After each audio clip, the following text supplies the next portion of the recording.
समजा कटोरी ब्लाऊज तुम्ही पूर्ण स्टिच केला आणि त्यामध्ये तुम्हाला कळा की क्लायंटचा हा वाला फ्रंट नेक हा जो पोर्शन आहे ते एक अर्धा ते 1 इंच एवढा मोठा झालेला आहे, तर त्यावेळेस आहे ते त्याच्यामध्ये ऍडजस्टमेंट कसे करायची.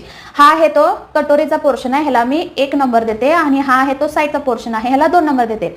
जेव्हा कधी तुमचा आहे तो कटोरी ब्लाऊज मध्ये हा नेक जर वाढला गेला तर त्यावेळेस हा जो सेकंड नंबरचा म्हणजे हा वाला पोर्शन आहे तुम्हाला किती इंच वाढला गेला इथं आहे ते फक्त तुम्ही अर्धा इंच ते 1 इंच आहे ते एवढेच ऍडजस्टमेंट करू शकता, त्याच्यावर ऍडजस्टमेंट ह्याच्यामध्ये होत नाही.